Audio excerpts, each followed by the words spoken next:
निशा कारोबार नुआ नियम आनिला मोहन सरकार। निजस्व अबकारी नीति आणिब बीजेपी सरकार। उठिजिब 5 वर्षिया लॉटरी सिस्टम लाइसेंस। आज्ञा हाँ, निशा कारोबार नियम रे पुणी परिवर्तन। नुआ अबकारी नीति आणिब बीजेपी सरकार।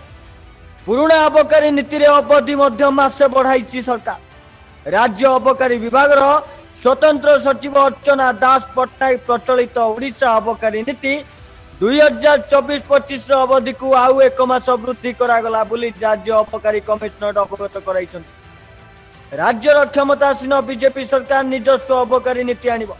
एथिपाई सह लागुथिबार पूर्व बीजेडी सरकारक अबकारी नीतिर अवधि को मध्य मासे वृद्धि करिथिबा जणा पड़िछि। 2024 और 25 आर्थिक वर्ष पई तत्कालीन बीजेडी सरकार एप्रिल जुलाई मास पर्यंत अबकारी नीति लागू करथिले। राज्य अबकारी विभाग स्वतंत्र सचिव अर्चना दास पट्टनायक प्रचलित ओडिशा अबकारी नीति 2024-25 अवधि को आउ 1 मास वृद्धि करागला बोली राज्य सरकार कमिशनर को अवगत करिसंति।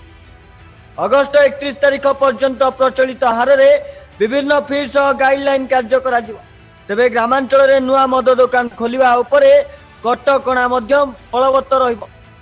अन्य पक्षरे राज्यर अबकारी विभाग को मिलिथिबा सूचना अनुसार राज्य रे मोहन माझी सरकार निजस्व अबकारी नीति आनिबा पई एक काम करूछन्ति। राज्य रे नुआ मद दुकान खोलिबा उपरे कटकणा पर्याय क्रमे मद दुकान संख्या ह्रास एवं बीजेडी सरकार लॉटरी सिस्टम रे 5 वर्षिया लाइसेंस आदि रे व्यापक परिवर्तन करिवार संभावना रही।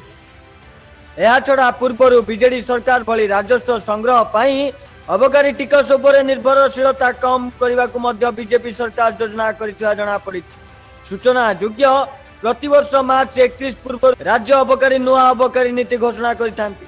तबे चलित वर्ष साधारण निर्वाचन को दृष्टि रखी राज्य सरकार एप्रिल 1 रु जुलाई 31 तारिख पर्यंत अबकारी नीति घोषणा करथिले, जाहाकु एबे पुणी अगस्त 31 तारिख पर्यंत बढ़ाई दैछन्ती। Bureau report news alert 24x7।